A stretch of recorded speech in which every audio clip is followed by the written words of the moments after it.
Hello and welcome in our YouTube channel Metallurgical Facts. So this is part 15th of this video series, and in this video series we are doing metallurgical engineering question practice for gate metallurgy. So I hope all the 14th part is useful for your gate metallurgy preparation and you are doing revision through those videos. Okay. So suppose if you are finding any problem in this video series, you may directly contact us on Instagram so that you will so that I can solve your queries on Instagram page only. Okay. So the first question for this video is the dye penetrant test for detecting flaws is based on. Okay, so the dye penetrant test is basically surface flaws, that is for surface defect. Okay, so this is only for used for surface flaws, and the other process is magnetic particle inspection. These two processes may be used for be used only for the surface flaws. Okay, so they are asking for the principle which is upon which this dye penetrant test is based on. Okay, so a magnetism is not a principle for dye penetrant test. So A option is wrong. Sound propagation is also not in dye penetrant test because we use liquid. So you can find the principle which is related to the liquid. Okay, so this sound propagation is nothing in this dye penetrant test. Next is C part, that is capillary action. So capillary action is basically the principle which is utilized in dye penetrant test. So C option is correct and D is wrong. Okay, so here C option is correct. So you should remember that this dye penetrant test is basically mm, used this capillary action for detecting the flaws in the metals. Okay, so C option is correct. So the next question is zinc is commercially extracted from which of the following minerals? Okay, so there are four options: sphalerite, magnetite, chalcopyrite, and galena. So this magnetite is basically ore of iron, and this is the formula is Fe3O4. So this is used for iron. This is used for iron production, not for zinc production. The next option is chalcopyrite, that is CuFeS2. So there is iron in this chalcopyrite, but we cannot produce the iron from this chalcopyrite. That will be not economical feasible. Okay, so this chalcopyrite is basically used for copper production. Okay, and this is the chief ore which is utilized for the production of copper. Okay, next is galena is the ore of sulfide ore of lead. So we can produce lead through the blast furnace route by using this galena. Okay, so galena is also not used for zinc. So what is the sphalerite? Sphalerite is basically ZnS, which also contains some amount of Fe. So somewhere you will find like that ZnFeS. The formula of zinc, formula of sphalerite like that ZnFeS means some Fe is there, but in general you can write ZnS. Okay, so this is also known as zinc blend or zinc sulfide. So these are the some different name of this sphalerite. Okay, so this zinc blend, zinc sulfide or sphalerite is utilized for the production of zinc commercially. Okay, so you can produce zinc from this sphalerite. Okay, so this is A option is correct for this question. So this question is very easy, but every time you will get this question in 1 mark or 2 mark also. Okay, because sometimes people do the mistakes while choosing this Bragg's angle and diffracted angle. They don't know the differences between this Bragg's angle and diffracted angle. However, they mention theta here as Bragg's angle, but in some questions they will directly write Bragg's angle. Okay, so you have to identify whether we need to take 2 theta or theta in formula. Okay, so formula is very easy. You know everything. So question is X-ray diffraction pattern from an elemental metal with an FCC crystal structure shows the first peak at the Bragg's angle. Theta is equals to 24.65. Okay, so this is the Bragg's angle given. So the lattice parameter of this metal will be, so they are asking lattice parameter in nanometers. Okay, and the given is wavelength of X-rays that is used in this process. So wavelength of X-ray is given, that is lambda is equals to 0.1543 nanometers, and we need not to change this unit because they are asking in nanometer only. Okay, so what is the Bragg's law? Bragg's law is 2d sine theta.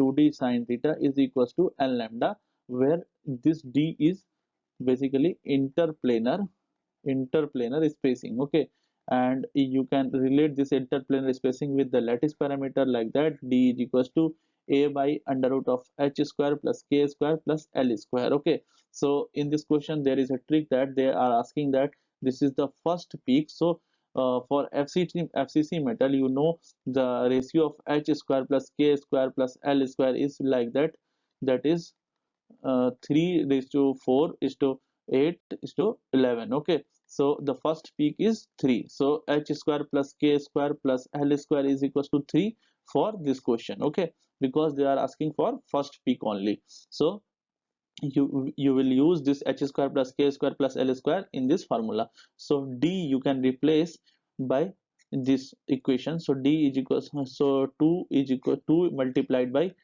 a upon h square plus k square plus l square into sine of theta is equals to n lambda.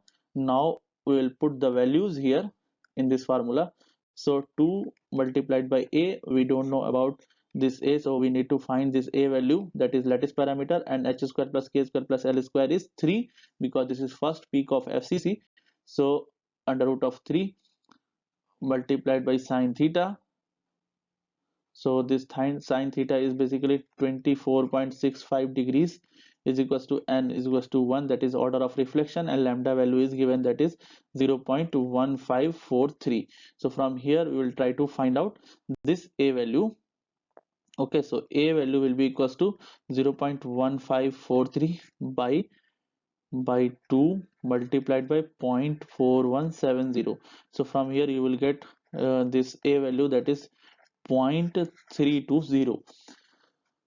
So A is equals to 0.320 in nanometers because we are taking this lambda value in nanometers. So that's why this lattice parameter will also will come in nanometers only. So the unit of this lattice parameter depends on the unit of lambda. Okay, so the answer for this question is 0.320 nanometer. So this is correct answer, and this is very important question for GATE 2021. However, if you will turn your previous year papers of GATE metallurgy, you will find every year they ask this question and one more question from manufacturing, that is related to the maximum possible reduction. So these two questions are very important for GATE metallurgy. You should do the practice of these questions so that you can avoid the silly mistakes. One more thing is that people do the mistakes while the calculation, because in virtual calculator they take sometimes sine value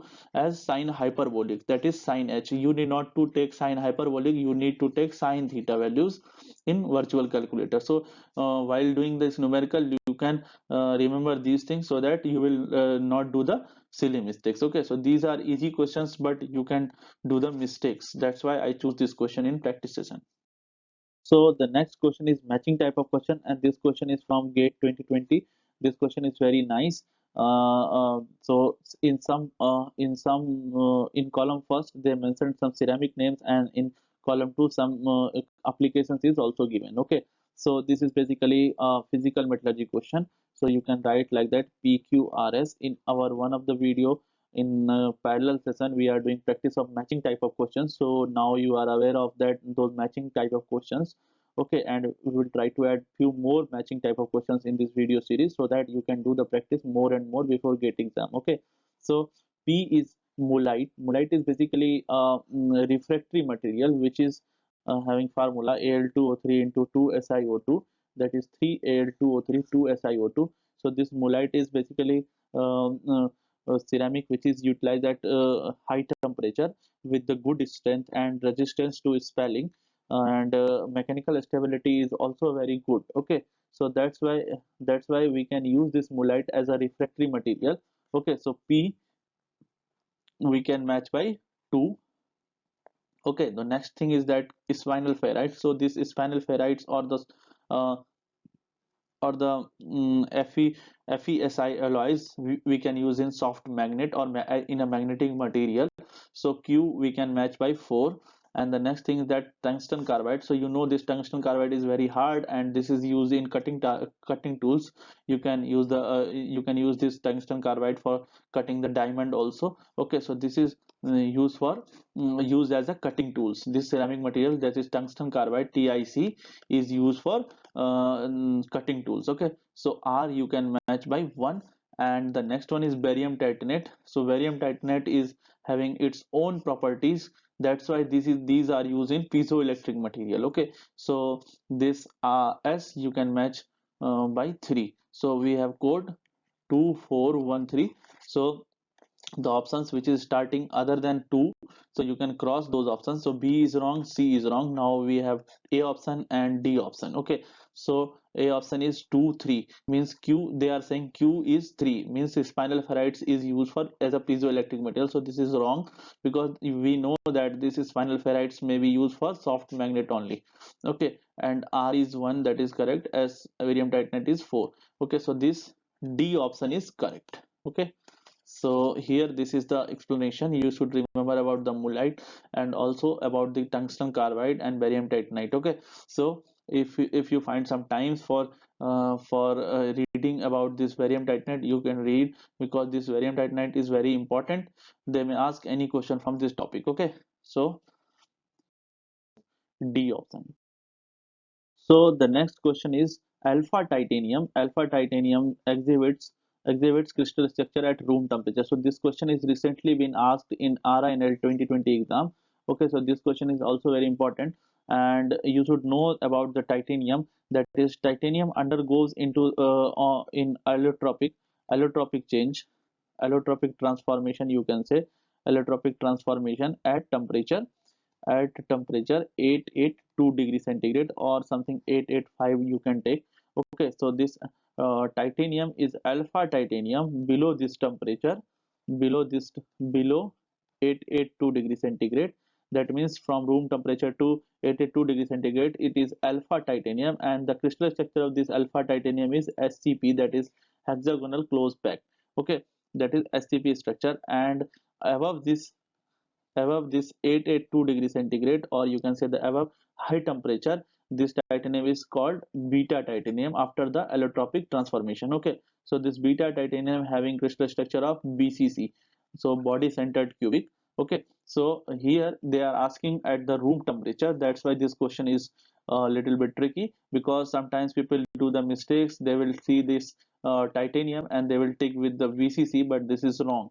Okay, because they directly mention that they are asking for room temperature, and I already told you this alpha titanium below 882 degrees centigrade exhibits SCP structure, not BCC. Okay, so this D part is correct here in this question. Okay, so this is the concept behind this titanium allotropic transformation. You should remember these things in any questions in future they may ask from this topic. Okay, so D is correct. This question is very nice, asked in RINL 2020.